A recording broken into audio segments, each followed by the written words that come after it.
আসসালামু আলাইকুম প্রিয় ভাই ও বোনেরা, কেমন আছো তোমরা সবাই? আশা করি তোমরা সবাই অনেক ভালো আছো। আলহামদুলিল্লাহ, আল্লাহর রহমতে আর তোমাদের দোয়ায় আমিও অনেক ভালো আছি। তো চলে এলাম বেশ কিছুদিন পর নতুন একটা ব্লগ নিয়ে। আর আজকের ব্লগটা আমি বিকেল থেকে শুরু করছি। এখন বাজে বিকেল 4টে। এখন থেকে আমি আমার ভিডিওটা শুরু করছি। তো চলো, তোমরা দেখে হয়তো বুঝতেই পেরেছো, রেডি হয়ে আমরা কোথাও একটা যাব বলে রেডি হয়ে গেছি। তো বাবুকে দেখো, বাবুও রেডি হয়ে বসে আছে, মোবাইল দেখছে। আর আমিও রেডি, সবকিছুই রেডি, ব্যাগপত্র সমস্ত কিছু রেডি। এখন তোমাদের ভাইয়া রেডি হলেই আমরা বেরিয়ে পড়বো।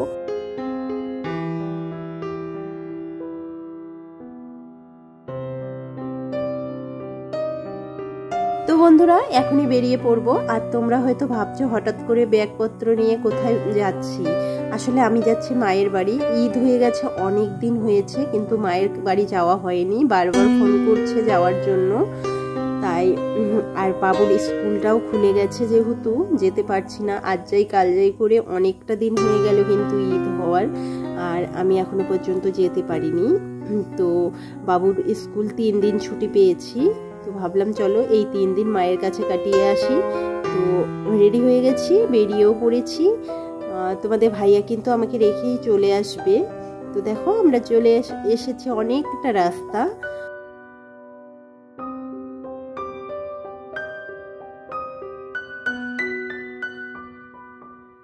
তো বন্ধুরা, মাঝ রাস্তায় দাঁড়িয়ে গেলাম আর একটা মিষ্টির দোকানে ঢুকে গেলাম ও বাড়ির জন্য কিছু নেব বলে। মিষ্টির দোকানে ঢুকেছি বলে যে মিষ্টি নেব এরকম কোনো ব্যাপার না, কিন্তু আসলে ওই বাড়িতে না মিষ্টিটা সেরকম কেউ পছন্দ করে না। তাই আমি ওই বাড়ি গেলে মিষ্টি সেরকমভাবে নিয়ে যাই না, এমনি অন্য কিছু নিয়ে যাই। তো আজকেও মিষ্টি নেব না, অন্য কিছুই নেব।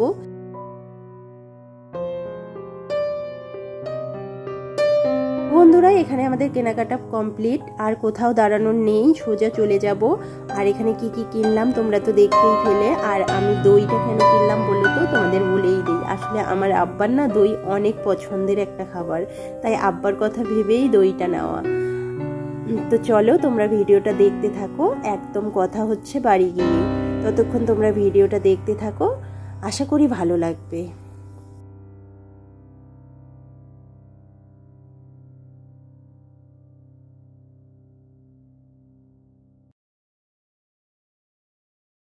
তো বন্ধুরা, দেখতে দেখতে চলে এলাম আমার নিজের এলাকায়। সত্যি এই ছোটবেলায় এই সব জায়গায় আমরা কত ঘুরতাম, তোমাদের বলে বোঝাতে পারবো না। মানে এগুলো দেখলে না সেই স্মৃতিগুলো মনে পড়ে যায়। তো যাই হোক, এগুলো আর এখন বলে কোনো লাভ নেই, সে দিন চলে গেছে, আর কখনো চাইলেও ফিরবে না। তো আমরা চলে এসেছি ফাইনালি। আর আমি একটা কথা তোমাদের বলিনি, জানো তো, আজকে না আমি যে আসছি বাড়ি, এটা আমাদের বাড়িতে আমার আব্বা মা দাদা কেউই জানে না। আমরা আসলে আজকে তো বৃহস্পতিবার, আমরা আসার কথা ছিল শুক্রবারে। যেহেতু শুক্রবারটা বাবুর স্কুল ছুটি পেয়েছি, তো ভাবলাম চলো আমি আগের দিনই চলে যাব, আর বাড়িতে কাউকে কিছু বলবো না। না বলেই চলে এসেছি, আর সবাই অবাক হয়ে গেছে, জানো তো। আমার আব্বা বাইরে বসেছিল, আমাকে দেখে পুরো অবাক হয়ে গেছে। তো চলো, আমরা কিন্তু চলে এলাম বাড়িতে। আর সত্যি এরা অবাক। আর আমার ছেলেকে দেখো, অনেক দুষ্টুমি শুরু করে দিল এসেই। তো চলো, কি কি করছি দেখতে থাকো ভিডিওটা। এখানে আমরা বসে দাদা, আমি আর তোমাদের ভাইয়া 3 জন মিলেই আড্ডা দিচ্ছিলাম। কত গল্প আমাদের, কি আর বলবো। তো যাই হোক, এখন আমি আব্বার জন্য নিয়ে যাচ্ছি একটু জুস। আব্বা বাইরে বসে আছে, আর আমার ছেলেকে পেয়ে আব্বা এতটা খুশি। আসলে আমার ছেলে কিন্তু মামার বাড়ি আসা মানে আব্বার সঙ্গে খেলাধুলো। ওরা দুজনই, যেহেতু আব্বার এখন একটু বয়স হয়ে গেছে, বাড়িতেই থাকে, তো সেরকমভাবে বাড়িতে বাচ্চা কাচ্চাও নেই, সেরকমভাবে কেয়ার করবে। একটা বাচ্চা পেলে অনেক খুশি হয়ে যায় আমার আব্বা। তো আমার ছেলে যখনই আসে আমার আব্বার সঙ্গেই খেলাধুলা করে সারাদিন আমার আব্বার পিছনেই থাকে। তো এই তো এসেছে, আর আমার আব্বাকে পেয়ে অনেক খুশি সে। আমাদের কাছে আর একবারও আসবে না কিন্তু। তো চলো, খাওয়া দাওয়াটাও সেরে নিলাম বক বক করতে করতে। আর এখন সন্ধ্যা হয়ে গেছে। বাবু তার মামার সঙ্গে চলে গেছিল বাজারে, আর এখানে জামাই আর শ্বশুর মিলে অন্ধকারে বসে গল্প হচ্ছিল, তো ভাবলাম চলো সেটাও তোমাদের সঙ্গে শেয়ার করি। তো এখন মামা ভাগনা মিলে বাজার থেকে চলে এসেছে, চলো দেখা যাক বাজার থেকে কি কি আনলো। সত্যি একটা জিনিস দেখে না আমি অনেক খুশি হয়ে গেলাম। আসলে বাড়ি আসলে না আমার দাদাকে কখনোই আমার পছন্দের জিনিসগুলো মনে করিয়ে দিতে হয় না। সন্ধ্যা হয়ে গেছে, আমার দাদা বাজারে চলে গেছে, আর আমার পছন্দের জিনিসগুলো আমার জন্য নিয়ে চলেও এসেছে। এটা দেখে সত্যি আমার অনেক খুশি লাগে যে আমার দাদা আমার এক একটা পছন্দ মনে রাখে।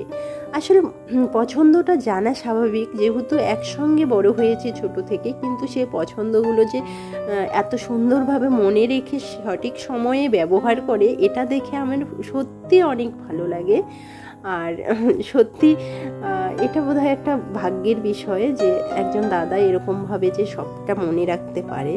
তো যাই হোক, বেশি বকবক না করে চলো খাওয়া দাওয়াটা সেরে নেওয়া যাক। সন্ধে হয়ে গেছে, এখনও নাস্তা হয়নি, তো সন্ধ্যার নাস্তাটা আমরা করে নেই। তো আমরা খাওয়া দাওয়াটা করে নেই, তোমরা ভিডিওটা দেখতে থাকো। আর আমরা একখানে সবাই মিলে গিলতে শুরু করেছি, কি বলবো আর। তো চলো ভিডিওটা দেখতে থাকো, আশা করি ভালো লাগবে। আর হ্যাঁ, তোমাদের একটা কথা বলতে ভুলেই গেছি, তোমরা যারা আমার ভিডিওটা দেখছো তাদেরকে বলছি, তোমরা কিন্তু একদমই ভিডিওটা স্কিপ করো না, ঠিক আছে? তোমরা একটু পুরো ভিডিওটা দেখে দিও, স্কিপ না করে দেখে দিও। আর ভিডিওটা ভালো লাগলে লাইক কমেন্ট শেয়ার করে দিও। তো খাওয়া দাওয়া কমপ্লিট করে এখানে আমি চিকেন এনেছে, মাছের ডিম এনেছে। তো যেহেতু মা রান্না করছে, মাকে একটু হেল্প করব, তাই এগুলো একটু পরিষ্কার করে দেব, চিকেন পরিষ্কার করে দেব, মাছের ডিম পরিষ্কার করে দেব। তো তাই নিয়ে বসে পড়লাম। তো চলো একটু কাজ করে নেই, তোমরা দেখতে থাকো।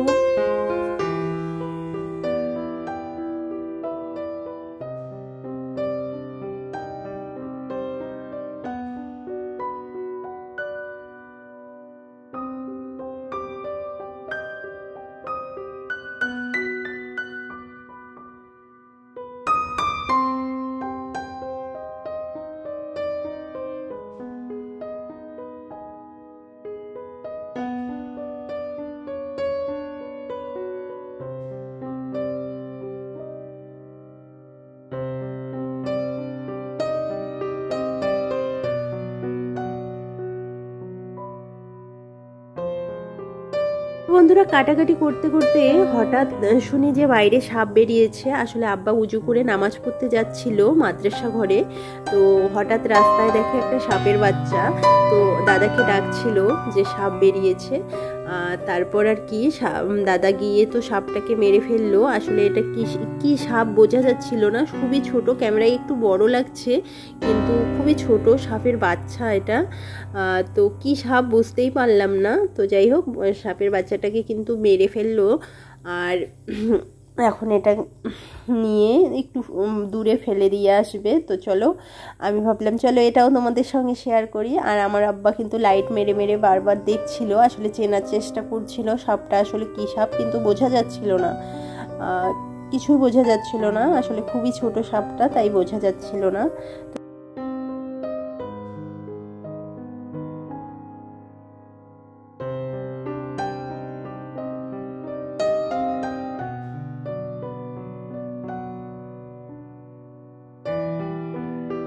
তো বন্ধুরা, তোমাদের তো বলেছিলাম যে তোমাদের ভাইয়া আমাকে রেখেই চলে যাবে, কিন্তু আজকে আর তোমাদের ভাইয়া বাড়ি যাচ্ছে না, কারণ অনেকটা রাত হয়ে গেছে আর আমাদের বাড়ি থেকে কেউই ছাড়ছে না ওকে, তাই আজকে ও থেকে যাবে, কালকে সকালে চলে। তো বন্ধুরা, চলে এলাম একেবারে রাতের খাওয়া দাওয়ায়। আর রাতে কি রান্না হয়েছে তোমরা তো দেখেইছো, চিকেন হয়েছে, মাছের ডিমের বড়া হয়েছে, ডাল হয়েছে, পটল ভাজি হয়েছে, আর ডিমের ভুজিয়া হয়েছে। তো আমার দাদা কিন্তু রাত্রে ভাত খায় না, রাত্রে সে রুটি খায়। আর আজকে আমাদের চক্করে পড়ে আমি জোর করলাম ভাত খাওয়ার জন্য, তাই ভাত খাচ্ছে, না হলে কিন্তু দাদা রাত্রে রুটি খায়। তো সবাই মিলে খেতে বসেছি, খেয়ে নেই চলো। আর এদিকে মা কাটছিল আম, খাওয়া দাওয়ার পরে আম খাওয়া হবে, তার জন্য মা কেটে রাখছিল। তো চলো খাওয়া দাওয়াটা আগে করে নিই।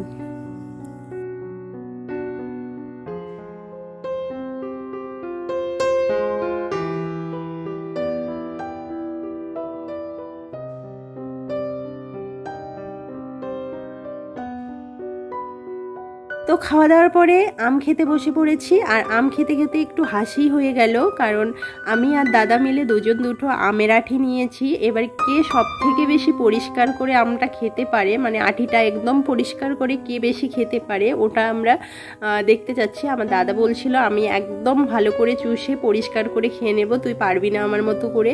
আর আমি বলছিলাম আমি পারবো। তারপর তো কি দুজন মিলে একই রকম করে ফেলেছি খেতে খেতে। তো চলো তোমরা দেখো, তাহলেই বুঝবে। তো বন্ধুরা, আমিও ভিডিওটা এখানেই শেষ করব।